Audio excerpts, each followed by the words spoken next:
ತಗೊಂಬರ್ಬೇಕಾಗಿತ್ತು. ಇದನ್ನೆಲ್ಲ ಮಾಡ್ತೀವಿ ಅಂದಿದ್ರೆ ನೀನ್ ಖಂಡಿತ ಬರ್ತಿರ್ಲಿಲ್ಲ.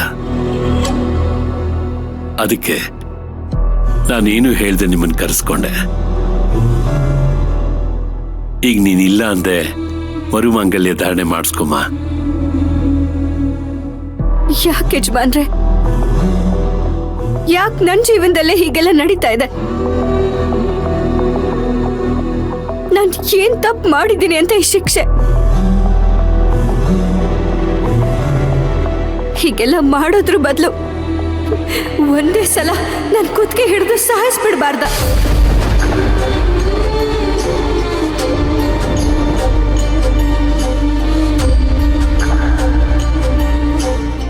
ಮಯೂರಿ, ಹಾಗೆಲ್ಲ ಹೇಳ್ಬೇಡ. ಮಾಂಗಲ್ಯಕ್ಕೆ ಅದರದೇ ಆದ ಮಹತ್ವ ಇದೆ. ನಿನ್ ಜೀವನ ಚೆನ್ನಾಗಿರ್ಲಿ ಅಂತ ಅಂಕಲ್ ಇಷ್ಟೆಲ್ಲ ಮಾಡ್ತಿರುವಾಗ ನೀನ್ ಏನೇನೋ ಮಾತಾಡ್ತಿದ್ಯಲ್ಲ. ಇನ್ ಹೇಗ್ ಮಾತಾಡ್ಲಿ ಅಕ್ಕ? ಮೊದಲನೇ ಸಲನೇ ಈ ಮಾಂಗಲ್ಯ ಕಟ್ಟಾಗ ಹೀಗೆಲ್ಲ ಆಗುತ್ತೆ ಅಂತ ನನಗೆ ಗೊತ್ತಿರ್ಲಿಲ್ಲ.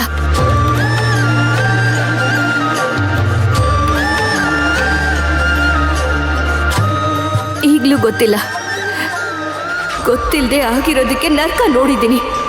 ಈಗ ಗೊತ್ತಿದ್ದು ನರ್ಕಕ್ಕೆ ಹೋಗಿ ಬೀಳು ಅಂತ ಹೇಳ್ತೀರಾ?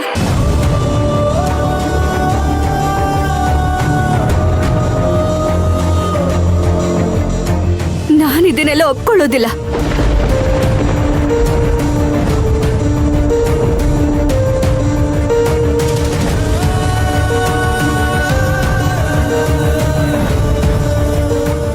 ಮಯೂರಿ, ಒಳ್ಳೆ ಕಾರ್ಯ ನಡಿಬೇಕಾದ್ರೆ ಬೇಡ ಅಂತೀಯಲ್ಲಮ್ಮ.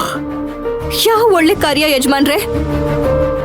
ಇದರಿಂದ ನಿಮ್ ಮಗನಿಗೆ ಒಳ್ಳೇದಾಗ್ಬೋದೇ ಹೊರತು ನನಗಂತೂ ಯಾವ ಒಳ್ಳೇದು ಆಗೋದಿಲ್ಲ. ಅಂದ್ಮೇಲೆ ಮತ್ತೆ ನಾನ್ ಯಾಕೆ ಇವ್ರಿಗೆ ಕುತ್ತಿಗೆ ಕೊಡ್ಬೇಕು? ಮಯೂರಿ, ಅವ್ನೇನ್ ಗಂಡ ಕಣೆ. ಅವ್ರು ಒಂದ್ಸಲಿ ಮಾಂಗಲ್ಯ ಕಟ್ಟಿದ್ರು, 100 ಸಲಿ ಮಾಂಗಲ್ಯ ಕಟ್ಟಿದ್ರು, ಅವ್ರ ನಿನ್ ಗಂಡ ಅಂತ ಮರಿಬೇಡ. ಹೇಗಕ್ಕ ಮರೆಯೋದಕ್ಕಾಗತ್ತೆ? ನಾನ್ ಮರೆತ್ರು ನನ್ ಕುತ್ತಿಗೆನಲ್ಲಿರೋ ಈ ಮಾಂಗಲ್ಯ ನೆನಪು ಮಾಡ್ತಾನೆ ಇರುತ್ತೆ.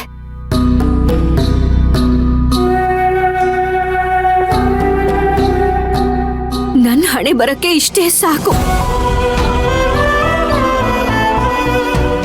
ಮತ್ತೊಂದ್ಸಲಿ ಈ ಶಾಸ್ತ್ರನೆಲ್ಲ ಮಾಡಿಸ್ಕೊಳ್ಳೋ ಅವಶ್ಯಕತೆ ನನಗಿಲ್ಲ.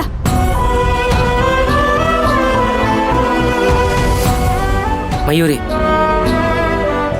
ನೋಡಮ್ಮ, ತಾರಕು ತುಂಬಾ ಒಳ್ಳೆಯವನು. ಏನೋ ಕೆಟ್ಟಗಳಿಗೆ ಅದಕ್ಕೆ ಅವನು ಹೀಗೆ ಬದಲಾಗಿದ್ದಾನೆ. ಒಪ್ಪಿಗೆ ಇಲ್ಲದೆ ತಾಳಿ ಕಟ್ಟಿರ್ಬೋದು, ಆದ್ರೆ ಅವನು ನಿನ್ನ ತುಂಬಾ ಚೆನ್ನಾಗಿ ನೋಡ್ಕೋತಾನಮ್ಮ. ಎಷ್ಟು ಚೆನ್ನಾಗಿ ನೋಡ್ಕೋತಿದ್ದಾರೆ ಅಂತ ದೂರದಿಂದ ನೋಡಿದ್ರೆ ನಿಮಗ್ ಗೊತ್ತಾಗಲ್ಲ ಅಣ್ಣ. ಹತ್ರದಿಂದ ನೋಡ್ತಿರೋ ನನಗೆ ಅವ್ರ ವಿಶ್ವರೂಪ ದರ್ಶನ ಆಗ್ತಿದೆ.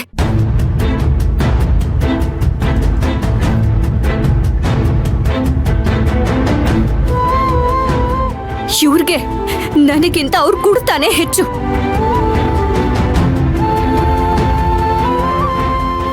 ನನಗ್ ಏನಾದ್ರೂ ಪರವಾಗಿಲ್ಲ, ಆದ್ರೆ ಅವ್ರ ಬಾಟ್ಲಿಗೆ ಏನೂ ಆಗ್ಬಾರ್ದು.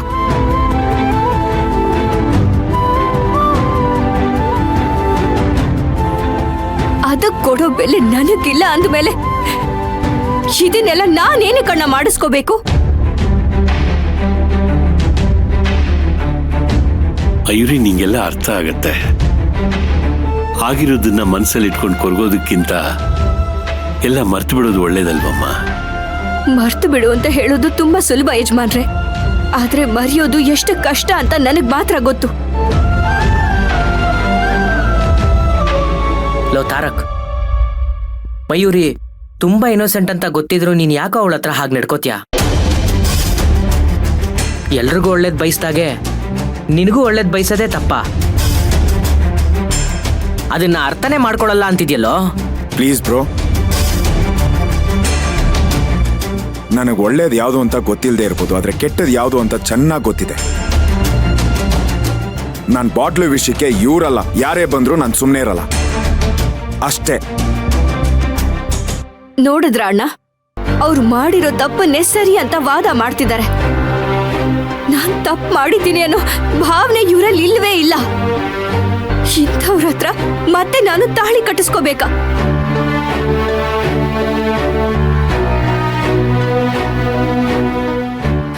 ಇದೆಲ್ಲ ಆಗತ್ತೆ ಅಂತ ಗೊತ್ತಿದ್ದಿದ್ರೆ ನಾನು ಇಲ್ಲಿಗೆ ಬರ್ತಾನೆ ಇರ್ಲಿಲ್ಲ. ನೋಡಮ್ಮ ಮಯೂರಿ, ನಾನು ಈ ವಿಷಯದ ಬಗ್ಗೆ ತುಂಬಾ ಸಲ ಹೇಳಿದ್ದೀನಿ. ಅವತ್ತು ಮದುವೆ ಮನೆಯಲ್ಲಿ ಇವನ್ ಯಾಕೆ ನಿನಗೆ ಮಾಂಗಲ್ಯ ಕಟ್ತ ಅಂತ ಇದುವರೆಗೂ ಗೊತ್ತಿಲ್ಲ.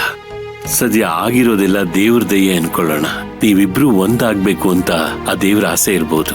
ಅದಕ್ಕೇನು ನಿಮ್ಗೆ ಸಂಬಂಧ ಕಲ್ಪಿಸಿದಾನೆ.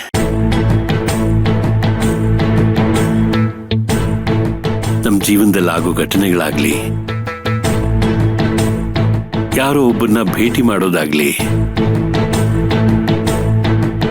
ಎಲ್ಲದಕ್ಕೂ ಒಂದು ಕಾರಣ ಇರುತ್ತೆ. ಆ ಕಾರಣದಿಂದನೇ ನೀವಿಬ್ರು ಜೊತೆಯಾಗಿರ್ಬೋದು.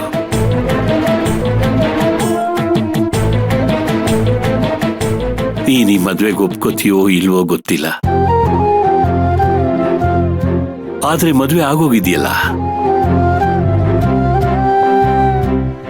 ಈಗ ನೀವಿಬ್ರು ಗಂಡ ಹೆಂಡತಿ. ಈಗ ಆಗಿರೋದನ್ನ ತಪ್ಸೋಕ್ಕಾಗಲ್ಲ ಅಮ್ಮ. ನಾವು ಮಾಡೋ ಈ ಶಾಸ್ತ್ರಗಳಿಂದ ಮದುವೆಗೆ ಒಂದು ಆರಂಭ ಆಗ್ಬೋದು ಅಂತ ನಾ ಕೇಳ್ಕೊತಾ ಇದ್ದೀನಿ. ದಯವಿಟ್ಟು ನಿನ್ ಕೈ ಮುಗಿತೀನಿ, ಬೇಕಾದ್ರೆ ನಿನ್ ಕಾಲಿಗೆ ಬೀಳ್ತೀನಿ. ಆಗಲ್ಲ ಅಂತ ಹೇಳ್ಬೇಡ.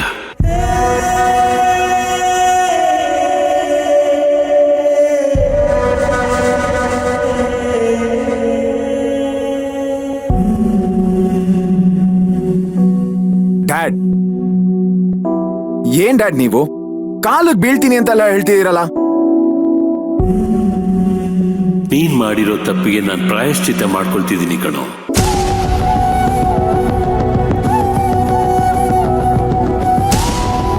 ಯಜಮಾನ್ರೆ, ನಿಮ್ ಪಾದದ ಅಡಿಯಲ್ಲಿರ್ಬೇಕಾದವ್ರು ನಾವು. ನೀವು ಕಾಲು ಅಂತೆಲ್ಲ ಮಾತಾಡಬಾರ್ದು.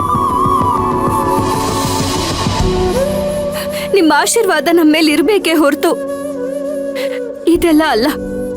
ನಿಮ್ಮಿಬ್ಬರಿಗೂ ಮನಸಾರೆ ಆಶೀರ್ವಾದ ಮಾಡ್ಬೇಕು ಅಂತ ತಾನೇ ಅಮ್ಮ ಈ ಏರ್ಪಾಡೆಲ್ಲ ಮಾಡಿರೋದು.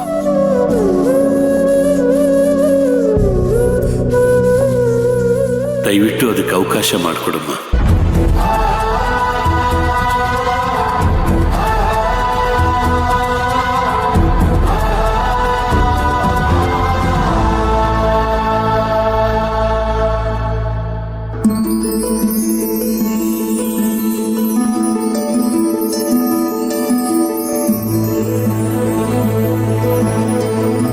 ಶಾಸ್ತ್ರಿಗಳೇ,